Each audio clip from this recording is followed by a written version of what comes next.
Good morning Good afternoon. or evening whenever you listen to us. Thanks for being here. It's another beautiful day. We're wearing the same color. Oh my God, we're like floating heads. Welcome To the Moms Interrupted podcast with Taylor. and Natasha. Thanks for being here today. So we had you guys submit questions on Instagram, and we're super excited to have this sort of like rogue episode where we answer whatever is on your mind. We're super excited to connect with you guys a little bit more. So we're going to do our best answering, and if we can't answer, then we will refer you out to experts in the field and that sort of thing. But we're going to give you our 2 cents on the stuff that you guys brought to the table. But first, we've got a little bit of Catch up. some funny stories. So we're going to tell you guys just stuff that's going on in our lives. Yeah, So tell them your story first. Oh my God. You can learn a lot from it. So my son is 3. He'll be 4 in November. So approaching 4. And this age, I would say, has been a little bit wild. They call it the 3-nager age. And I really feel like that's kicked in the past few months because he's just super sassy, super defiant, testing every boundary, just like getting into trouble. And to me, the most blood boiling part of it is knowing better, but then doing it anyway and being sneaky about it. Like, it feels malicious to me. I feel like I'm a pretty patient parent and I can implement all of the tips and tricks, and I try to really be cool, like a cucumber. Like, I'm just like calm and like cool, calm, and collected. I try to really be patient, and it's tough. Brings me to my story. The other day, I have both the kids at home by myself. My husband's at work. And I had just picked up my son from school, and we're doing something outside playing. And he goes, "I have to poop." So he runs upstairs and goes to the bathroom. After a couple of minutes, I'm like, he's been gone for a while and he's quiet. So I run upstairs. "What are you doing?" He's not in the bathroom. I'm like, "Kane, where are you?" He's silent. So I'm looking around upstairs for him. I find him in my bedroom. My husband takes melatonin sometimes. He had found the melatonin, popped the lid off. He had melatonin in his hand and melatonin in his mouth. And I said, "How many of these did you take?" And he said, "1," with a mouthful of melatonin. They're gummies, right? They're like little chewables. I am pulling melatonins out of his mouth. I'm like, "We never take pills. This is very dangerous. You could get very sick. How many did you take?" And he's like, "1." But he's also 3. So who knows how many he took. So then I'm like, "All right, what do I need to do here?" He's like, "I love medicine." Medicine is so yummy. Is it flavored or something? Yeah, It must be. it's like berry flavored or something. No. So then I'm like, "Oh my God." I'm like, "Did you take anything else?" I'm looking around at like whatever else could be out. Luckily, there's nothing else around.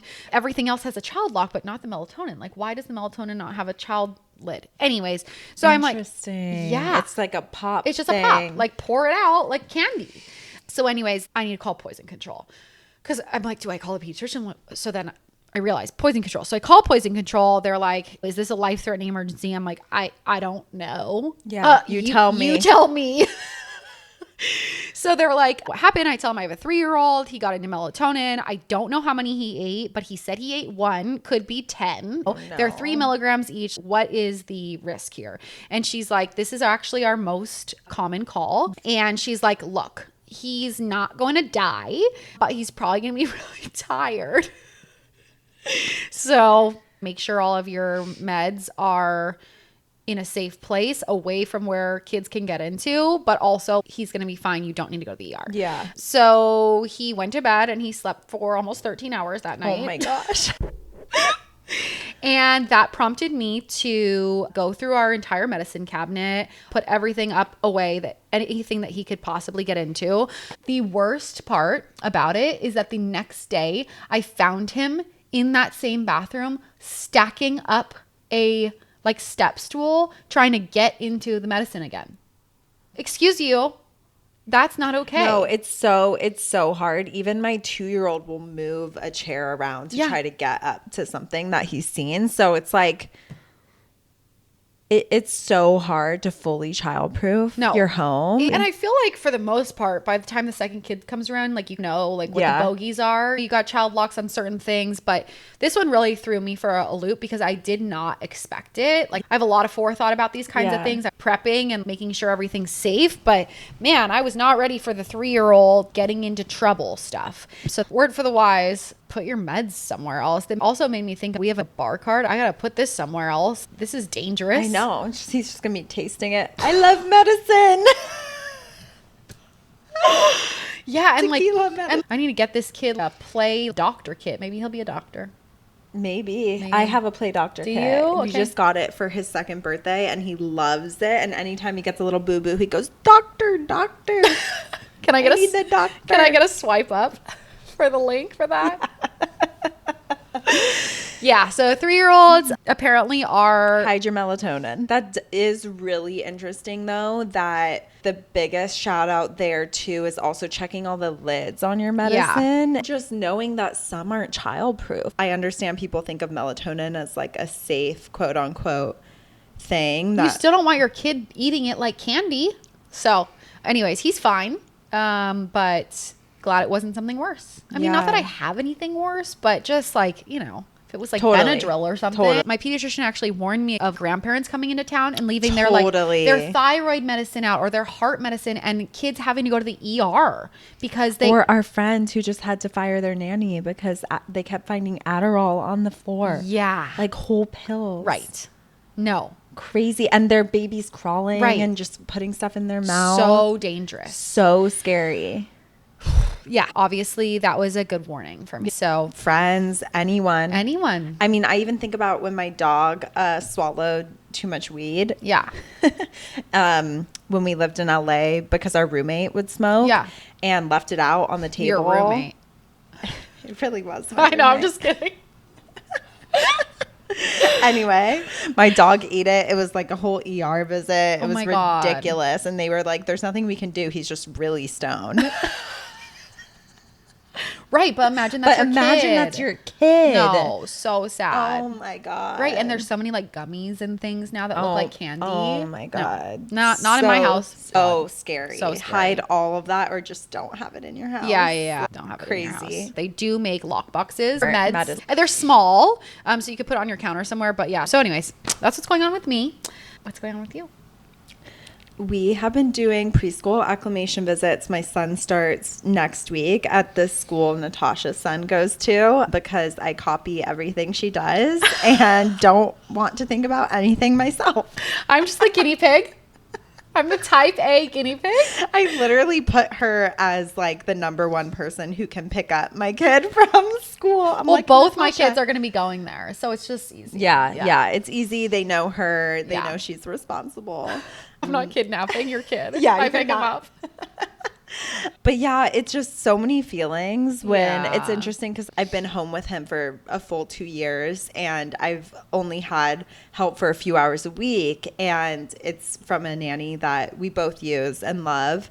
And it's just so different being in the home environment versus like immersing them into something totally different with a ton of kids. And just like he's never seen a classroom. He's like, what the heck is this? I have to sit on a chair. The first 2 acclimation visits were outside and he did amazing because there was like a slide and a sandbox and all this stuff. So he just like did his own thing. And then of course went down the slide 40 times while everyone else was in the sandbox being like good babies. And then because that's where they were supposed to be. And they're not supposed to leave the sandbox for like 30 minutes. Stop. And I'm just like, he doesn't get that yet. Those kids that you're watching are at the end of their year there, right? So they're some of them, not but some only- of them are staying back. yeah, but not only are they've been in that environment been in for that a environment. whole year or at least a No. few months, and a Yeah. lot of them are older too. So you got to give Kelly some credit. Yes. It's his first A time. lot of them are older, but it is interesting with the younger ones. They're just so used to that They're used to environment. it. I just am learning a lot about like social behavior of babies and how interesting it is because like what a weird concept for my son to never like have had the concept of like you have to sit here in this circle for this thing and can't leave until this thing's done. He's just like, fuck that. Yeah. He's like, I'm going to go play over there on that slide. Right. Like, I'm going to go look at this instrument. I'm Yeah, going to go yeah. sit over here. And like, just did not give zero flying Yeah. like F's what the teachers were saying. But it's fine. I'm Yeah. like excited for him to Yeah. learn structure and stuff. I just think it's interesting because like mama bear instincts came in and I was just like, I don't want him to like lose his like creative freedom Yeah. and his like craziness. I like that he's adventurous and a little stubborn, and I just like hope they do a balance. Yeah. You I know? mean, he is who he is, and they have like boundaries and like things that they do, but also like they're two, you know, Yeah. and they're used to having 2-year-olds. And so it's going to be what it's going to be. I remember I went in for a meeting with them once and they were like, Kane has a really hard time with circle time. And I'm like, yeah, he's 2. Yeah. And they're like, yeah. Yeah. It's something that they'll work on like in the older classrooms. But like right now he just doesn't really like to sit for circle time. And I'm like, yeah, makes sense. Yeah. But it's not like a bad thing. They're just like, yeah, it's just not something that he's a skill that he has. And because he's not, it's not age Right. appropriate.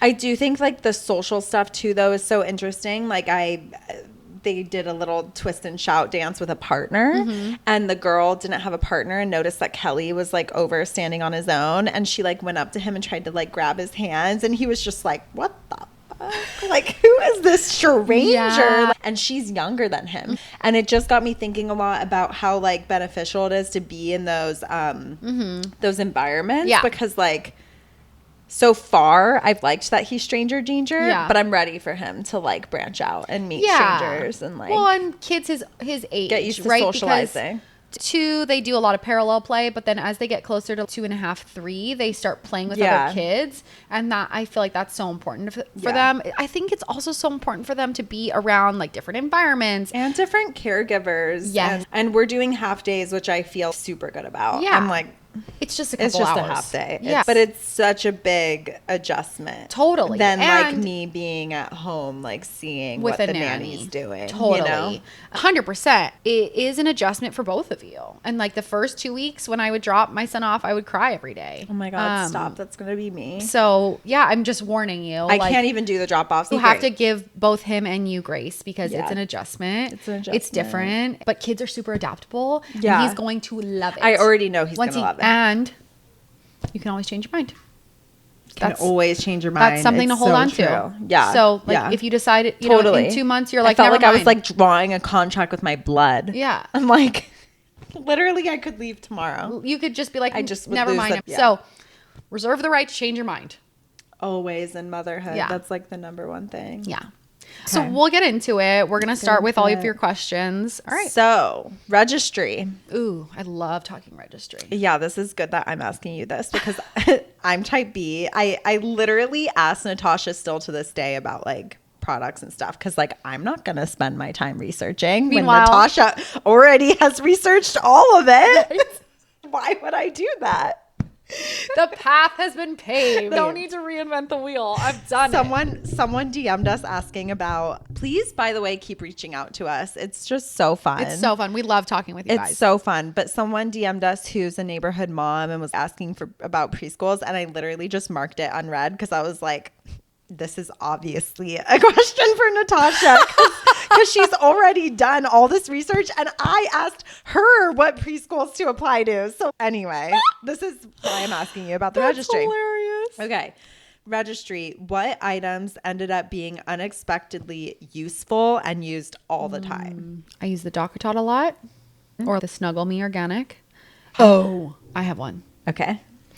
So in the first 8 to 12 weeks, your baby loves that shushing noise. And I was so tired of shushing all the time. But they used to make this shusher that would stop shushing after 30 minutes. They made a new one that is continuous shushing. And that thing, And it's like a person going, shh. yes, nonstop, all night long. It wasn't even on my registry because I had the old one. The amount of times that I used that in the first few weeks. Wow. I've Life-changing. heard about this in some of my classes. Yes. And I've never looked into what it is. So it's a specific shusher machine. Yeah, it's a shush. It's like a sound instead of machine. but it only shushes. And my daughter loved it. Loved it. Oh my gosh. Yeah. So that one was a big one. As far as bigger, like baby stuff, the long sleeve apron bibs for when they start eating solids instead of just the one that goes around their neck. Because my kids started eating solids like in the winter months. So in the summer months, you can just get your kid naked. But in the winter months, it's cold. So they have to be wearing clothes. I would throw that apron bib on them and tie the back up and like no mess. Yeah, I always wonder how people who struggle with OCD have kids because I just can't even imagine. Yeah. I am so type B and I still am like Right. Like it's a lot. It's a lot. Just be prepared. Yeah. Solids is crazy. You have to literally just like throw up your hands and be like, but that's good. I know people use the Catchy. Yeah. Oh, I was just going to bring up the Catchy. I keep thinking about buying it and then I'm like, that's too late. And then every time she throws shit on the ground. I'm just now thinking about this, but I kind of wish I had upgraded my house situation before. I wish I got a better vacuum because I only have like the little tiny ones that I have to like bend all the way down and like Vacuum? Yeah. You don't have a regular I vacuum? have a dust buster. Taylor.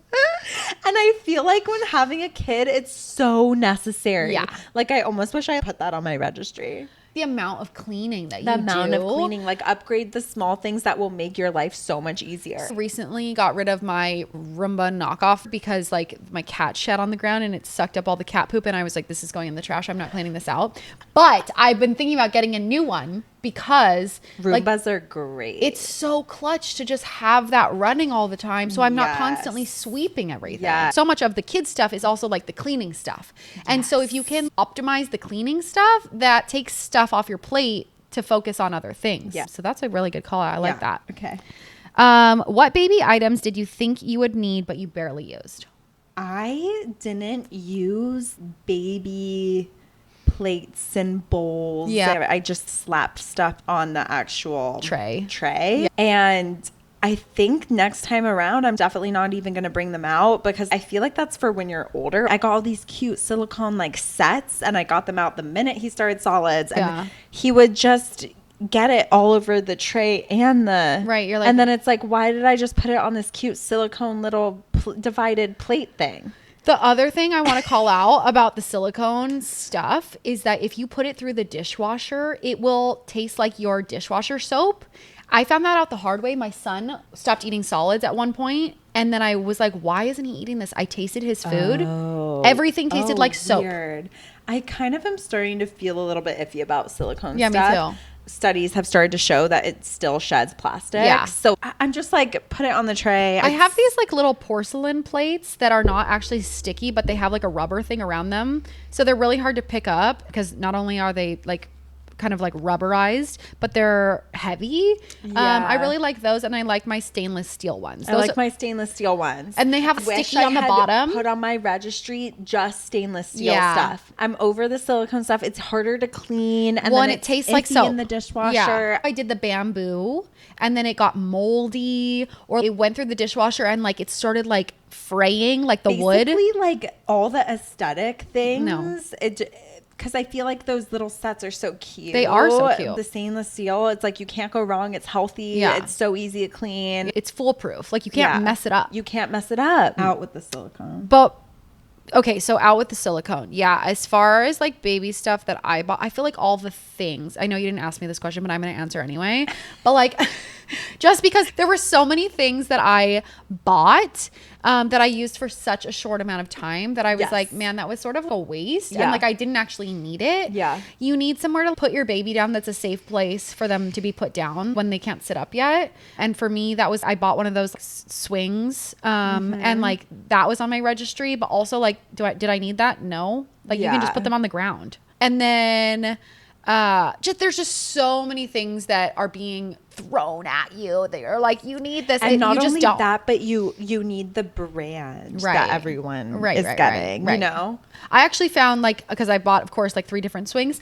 The cheapest one, the Graco one, is the one that my kids actually like the most because it's the most natural swinging motion. Those robotic ones that are like, meh, meh, meh, those ones don't feel as natural and not as comfy maybe. Kelly really liked his activity chair. Oh, I don't think I had one of those. It didn't light up. Yeah. It didn't have any technology, just basic. Yeah. And there's knockoffs from Yeah. the Pottery Barn one. Nice. But it just had like all these different things he could like pull stuff, and he's sitting up. Uh-huh. Put him in it before he was able to sit, and he'd like, I'd like be doing something, Wobble and then around. all of a sudden he'd be like this. and I'd be like, oh. Oh, he's Whoops. literally laying down. I'm done. I did the same thing with that like sit me up chair. You know, it's like before they But can he sit, wouldn't make sounds. He just slowly like slump over. I know Kane's head would be like this on the little rest, and I'm like, oh, I don't think maybe we're not ready for this. I like the activity center though, the one that they could stand in for when they're Yeah. older. I put it in the kitchen, and then they're just like in there for a while I'm cooking or cleaning or trying to get something done. I would say just like one thing for each stage, and also Totally. like don't necessarily put it on your registry. Get it off Yeah. Facebook Marketplace when Yeah. you're like, I could use this, you know? Oh, another thing. Oh my God, a playpen. You don't need a playpen. Your kid does not want to be in a Yeah. playpen. They will not stay in it. Don't buy one. I bought 2. Just I baby-proof have your like house. opinions about playpens. I know. too. I know you do. I used it for a little. Yeah. And then I was just like, I'm restricting his creative environment, Yeah. the world around Yeah. him. And Baby-proof your home. Have one safe place to put them in. If you need 15 minutes, you can put them in something. But the playpen is out. I just ended up going in the playpen. And I'm like, Yeah. why am I in here? oh, everyone always tells you need the like most expensive Rocking chair? Oh. A rocking chair is a rocking the chair. baby in my room, first of all, Yeah. like always, Yeah. the first 6 months. I never used any rocking anything. I just with sideliners.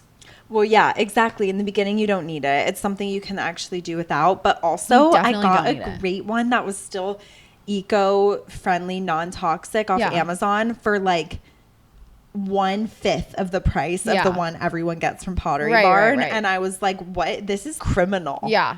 Criminal Yeah. that they are selling it for I that. know. It's crazy. That also makes me think of changing tables, like specific dressers with changing Yes. tables attached to that. My husband, he was like, where did we come in society to the point where like you have to change your child's shit on like a specific table? He was like, I'm just gonna go wherever. The wherever. floor. Yeah, literally wherever. And in my head, I was like, you're being cheap. That's not true. I hate you. And then the baby came. I like literally didn't use it once. Dude, you don't need a changing pad, a changing table, a changing anything. You need a towel on the floor. Literally a towel. And then It's if there's crazy. shit on the towel, you just throw the shitty towel in the washing machine. Yeah. You do not need a changing anything. Maybe a travel one for if you're out and like you don't want them to be on like a public, like People something are out rather. here selling changing tables for like hundreds and hundreds of dollars. Thousands. Dressers with changing pads attached. No. I'll tell you what, if I have a third kid, that kid will never touch a changing pad. The floor it is. Also, you don't need an activity like a when they're newborns and they just like lay there and they Oh my look god! at like you don't need activities for newborns. The flashcards. you need nothing. I'm sorry, but we're never gonna get sponsored by any baby gear because we're like, you don't need any of this. Nothing. Nothing. Like maybe we'll get sponsored by the shushing machine company. Or like the Haka. yeah, the Haka. The Silverettes. The Silverettes. There's for a few sure. things. But the main registry items, it's so funny. It's because outrageous. Most of it, I would say 90% of it is not useful. And also like What a waste. We live in such a consumerist. such a consumer. You need one of those swaddle blankets. I think I own 75. Baby didn't even swaddle. I never once. figured out how to swaddle without Velcro anyway. So like what was the point of all those blankets? I have a hot topic. What about baby carriers that are over $100? Okay, if you want to spend $400 on a baby But carrier. there's no difference. No, it's for clout. Some of them are like 700. It's for clout. Like to be like, oh, that is the designer It's basically baby a carrier. designer baby carrier. Yeah. It's for clout. It's like if your baby carrier had Chanel written on it. Like it's the Yeah. same thing as the Ergo baby or the like whatever Right. one. And I think the Ergo is so good. The Ergo newborn one. See, I didn't like that one at That's all. comfy. Oh my God. I don't know why. I could never figure out that one. I have the Ergo one for older babies, but I really like this Amazon is the one. thing that sucks about carriers is I do think it's per mom. Are you talking about the one that goes over your shoulders? Yeah, Oh, the I love embrace that one. one. I'm talking about the Baby Bjorn. Sorry. I didn't like the No. Baby Bjorn one. It's called the Embrace. Yeah, it's and so super cozy. cozy and like wraps Yes, to you. yes. And Connor was like, I refuse to use anything else. And I was like, I agree. And now I put everyone onto it. I'm like, this 'cause Sponsor us. We both loved it's it. a very specific newborn yes. carrier. Well, I still use it for Leah. She's 11 months. Well, great. Word to the wise. Yeah, it's cozy. I like the Solly wrap. I like that one. I want to use wraps more next time. I didn't. the last first time It was it's a little hard. to like figure it out. Once you get it though, it's like the best. yeah. But it does hurt your back after like a certain weight. Like you're like, I'm done with this. Because there's no support. No support. That's why the Ergo is nice. But yeah, I didn't like the Baby Bjorn. I liked the Ergo, that one. I liked the bigger Ergo one now. But Yeah. for newborn days, I like the wrap one. And then I liked this cheap one off Amazon. It's called like Boppy or something. The Boppy brand. Has nothing to do with the Boppy breastfeeding pillow. It's separate. You need a carrier. Gotta have a carrier. And if you're like, my baby doesn't like the carrier, yes, they do. I've never met a baby that didn't like the I've heard carrier. people say like, oh, my baby doesn't like the carrier. You just got to keep trying. Maybe you're in a weird position or something, but like your baby will like the carrier and you will like the carrier. Yeah. Yeah. Well, Okay.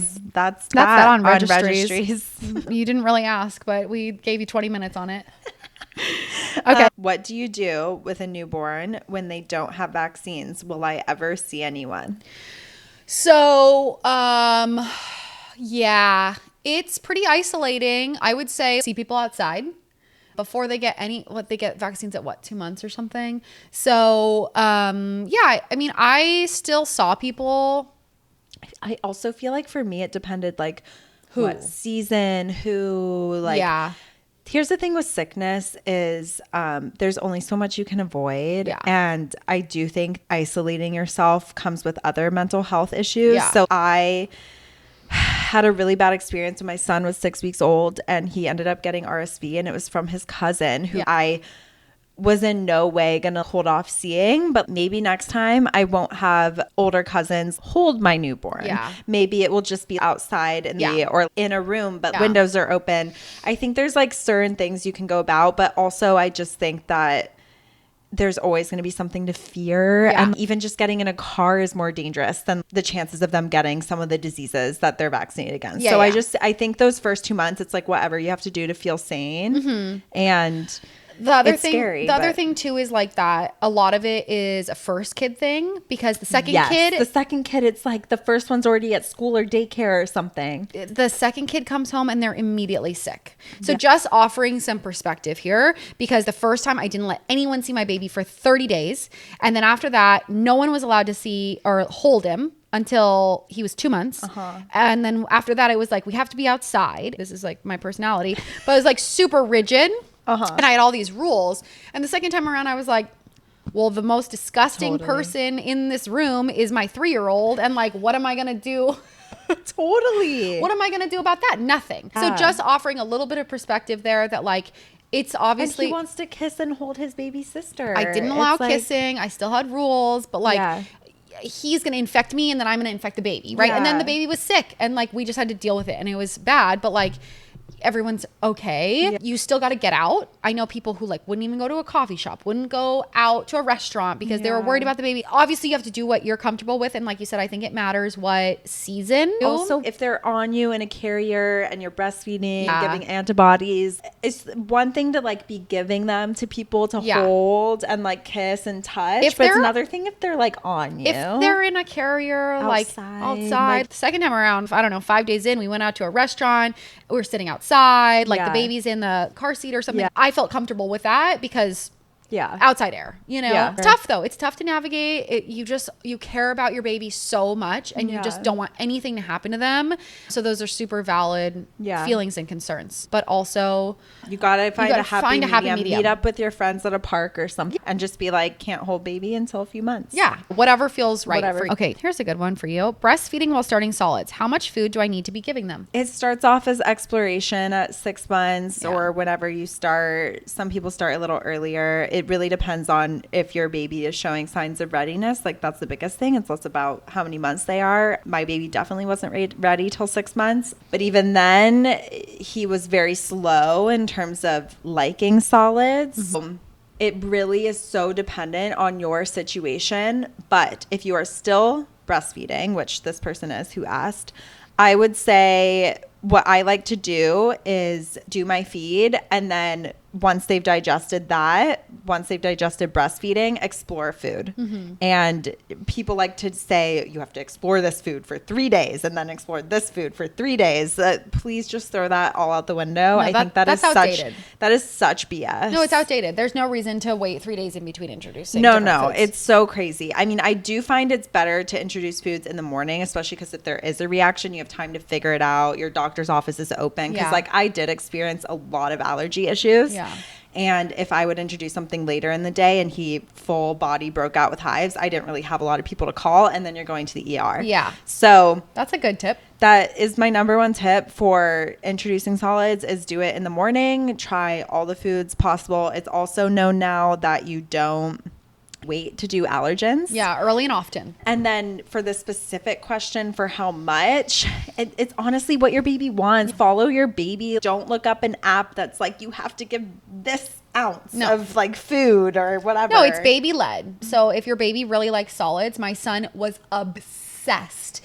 Couldn't get enough. But my daughter, she's still not really sure at 11 months. I would say, like, I offer her 3 meals a day now. It's 6 months. I think they say start with 1 meal. But start with like once a day. It's not a meal yet though. It's just like exposing them to something. Yeah. Give them like a steamed broccoli head. Yeah, and then, like, figure out what they do with it. And if you don't want to do baby led weaning, make a puree of broccoli and then give it to them on a spoon so they can try it out. But I think by a year, you want to be doing 3 meals a day and some snacks and stuff. But again, it's baby led. So if your baby doesn't like solids until 9 months, that's fine. Even like 10, 11. My daughter, I offer her 3 meals a day, but like how much is she eating? Not much. Yeah. So it just depends. Meanwhile, my son was eating 3 solid meals a day with snacks by like 9 months. I was so stressed. Do you remember how stressed I was? I remember how stressed you were. And all of my friends' babies loved food. 6 months, like wanted to eat everything. Mine not only didn't like food, but got insane reactions to multiple foods. And it was so stressful. And I will say there's not a lot of good information out there on allergies and what to do. But I finally talked to a naturopathic pediatrician who was like microdose and baked goods. So I did it. Smart. And it worked out for both his egg and dairy allergies. So that's my hot tip. That's great. Good idea. Microdosed with banana muffins that I made. Smart. Yeah. I love that hot tip. As far as like how much and how often you should be feeding, people will tell you like, 1 hour after breastfeeding. Don't stress yourself out with those quote unquote rules. And before 1, you also want to make sure they're getting all their nutrients, or at least most of it, from breast milk or formula. So you don't necessarily want them to stuff their face with like the broccoli and then like not get all the nutrients from the formula or breast milk. Right. So as you're approaching 1, that's when you want to be more conscious about like, okay, is this starting to even out? Other than that, it's like, don't stress. I recently decided to start really pushing solids more and offering breastfeeding more on a schedule. Not like I would deny her if she really wanted it, like trying to push solids more because she is approaching 1. But at 6 months, give them a head of broccoli, give them some mashed potatoes. I would give like giant things of steak. Let them just munch on it. I'd shred chicken and give them a plate of shredded chicken, rice. Just give whatever I was doing too, because it just was like, some people get more stressed with baby-led weaning because it's like the gagging and stuff makes them think of choking, and that's really stressful. For me, it was way more stressful to have to think, what am I putting in this puree? How am I making this puree? How am I storing it? Instead, it was just like, I already made chicken.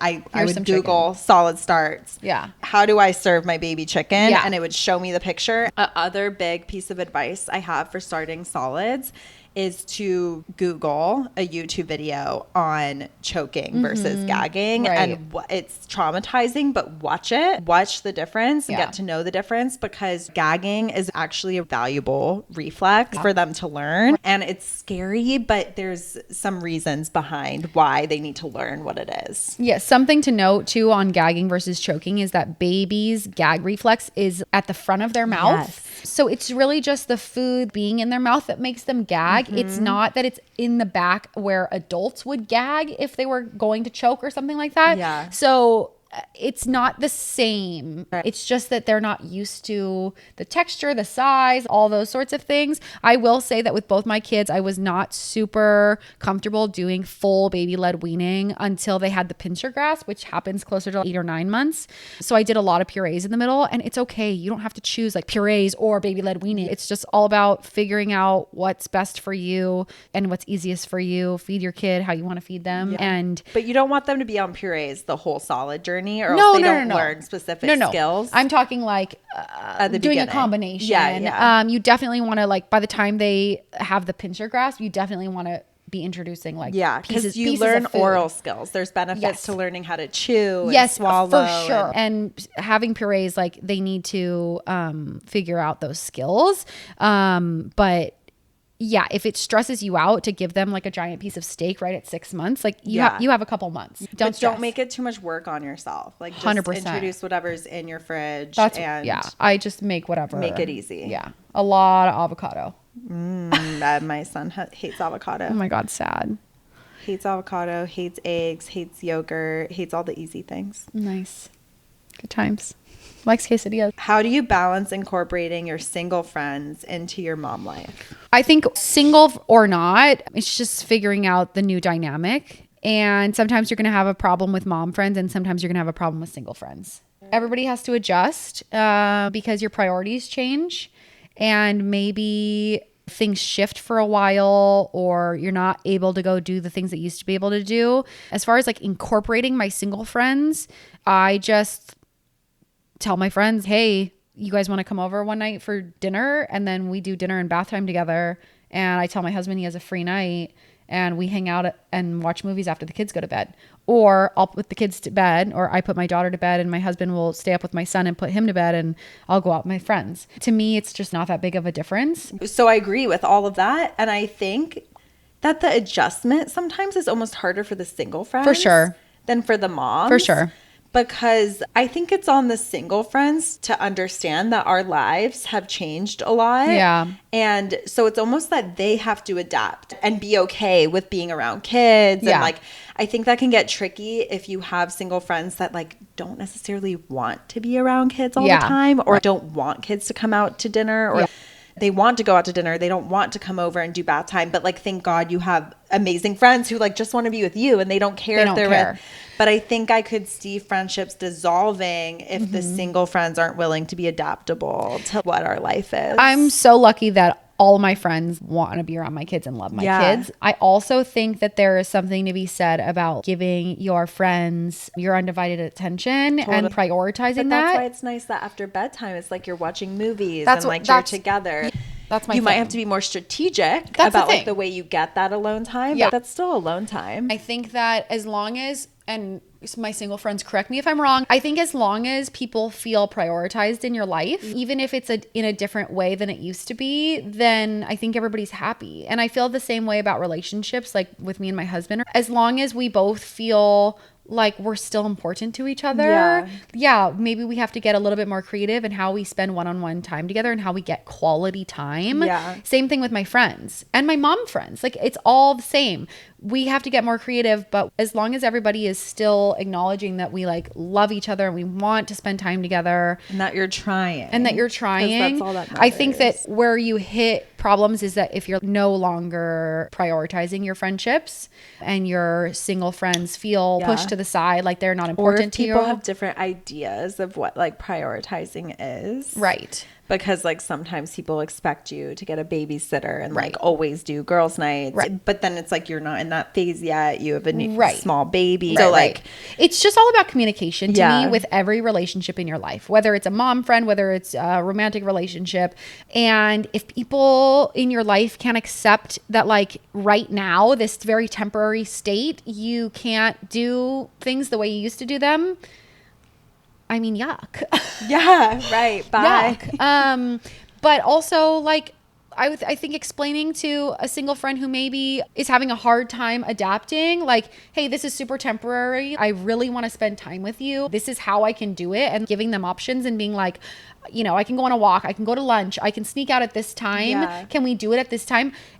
I think that that's super reasonable. Yeah, for sure. So hopefully your single friends will be understanding of that, or whoever that is, Yeah. because it's just reality and it's temporary. But I Very. incorporate my single friends in my life constantly, and I'm so grateful for them because they are incredible. I was like a really lame person before kids. So like I haven't changed a lot.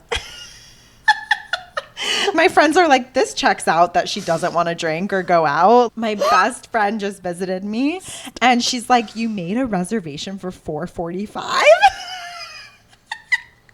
I was like, yeah, but are you like shocked? She was like, no, it checks out. It's just who I am. So Yeah, they yeah. already love me for me. I didn't even know you could make a reservation that early. I thought like the walk-in the only time, early bird special. They're like trying to get people to come in early. It's You're like, actually sign me up. poppin'. That's the thing too, is like, come to my 4:45 dinner. Like you Yes, can go I'll out be after, there. or like I'll meet you after bedtime. Yes. Because I don't go to bed as early Yeah. as you. So like I'll go. I know. I'm like, yeah. You're like, like never will I ever. I'm reading my romance fantasy book. Meanwhile, reading I'm one like about I'm like ghosts. 8:00. My kids are asleep. Bye. Love it. Like 8:00 dinner, home by 9:30. Yeah. So, No, yeah. that's still pushing it. Okay. So this is a good one. To circumcise or not circumcise. So this is a hot topic just like in our lives lately because the US stat is 50-50 now. Whereas it used to be like a really controversial thing in the sense that people would be like, well, we have to do it because everybody does it. And like, I don't want my kid to be left out or like be teased or whatever. Now it's like 50-50 in the US. Obviously not in every area, right? Like some I think states. California, it might even be less. Yeah. But in some states, like I think I saw Ohio, it's like still 75% Yeah. have it. So it's just interesting. How do you make I- that decision? How did you make that decision? So I was very strongly against it. Uh-huh. But that was besides the point because I've entered a partnership. So Yeah. what my husband thinks, like really I do value a Yeah. lot. And he's not as against it. So Yeah. I just asked him like, What do you want to do? can you please do your own research? Yeah. Because once you research, you start to realize it's a personal decision. Yeah. And once he realized he didn't care that much Yeah. and I didn't care that much, we were just like, okay, we won't do it. But what I will say about it is the cleanliness thing has been debunked. Right. Now we know that it is a personal decision. Yeah. So it's totally on you. It's like, Yeah. no, there's no right or wrong. It's just Right. whatever you want to do. And I know a lot of people like it's cultural, it's Yeah. religious. A lot of people don't want their kids to feel left out. I think Yeah. it's all valid. Yeah. I just want people to know that it is purely a decision now that's not based in any like you're not going to make your son like not clean. Totally. Totally. If you have good hygiene, it's not a problem. I think that it's good for people to feel empowered to make that decision and Right.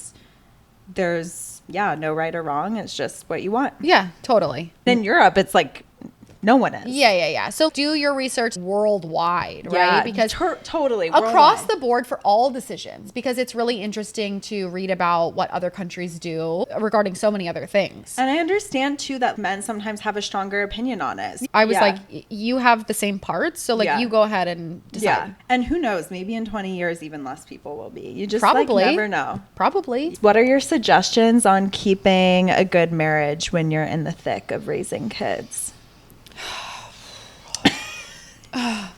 It's so hard. There's so many phases. Communication is everything. Yeah. I do think that there's something to be said about just like letting the little things go though. But that takes a lot of introspection and understanding what's letting the little things go versus enabling bad behavior that like really bothers you.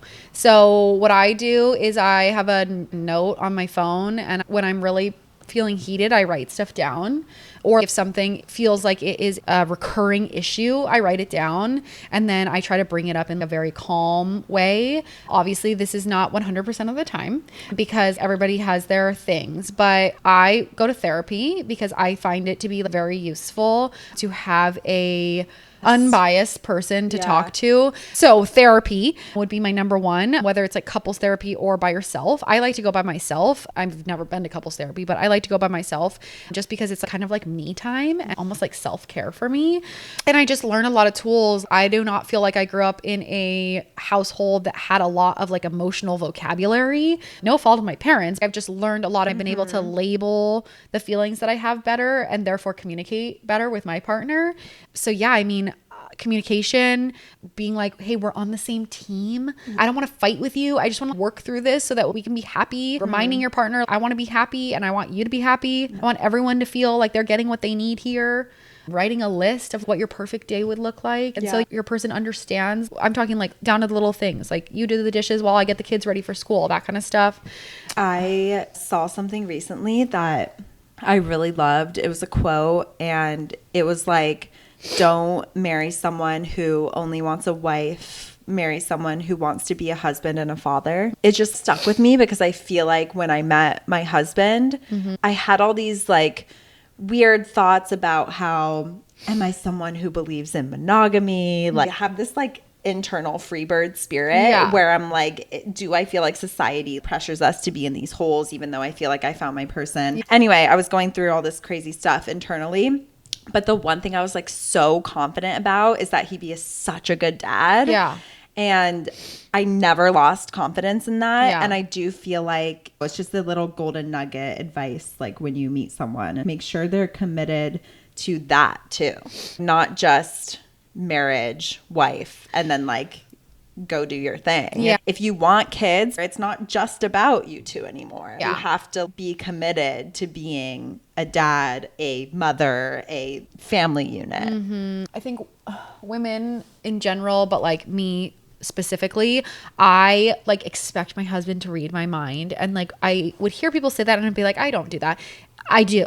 Like I expect him to read my mind. I expect him to be like, oh, you're burnt out. Like you go work out. You go do whatever you need. And it's like, no. Yeah. You need to communicate and be like, hey, you get to work out every day or you get to do XYZ. I also need that time. And it's not tit for tat. It's just like you need to advocate for yourself and your needs too, because you can't pour from an empty cup. So just for sure. figuring out what you need and then communicating that and figuring out how those things work in your schedule. And I think that goes back to what you said, being a good partner, right? It's like, I not only need you to be a dad and me to be a mom, like I need you to be a good husband. I need you to be a good wife. Like we need to have a good marriage. We need to be there for our kids. It's a lot of different roles. So I always tell people marriage actually isn't that big of a commitment. Having kids is a really big commitment. Yeah. If you're just married, you could just leave. Yeah. And also marriage, you get divorced. You don't necessarily have to see them ever again. But if you have kids in the picture, you're signing up for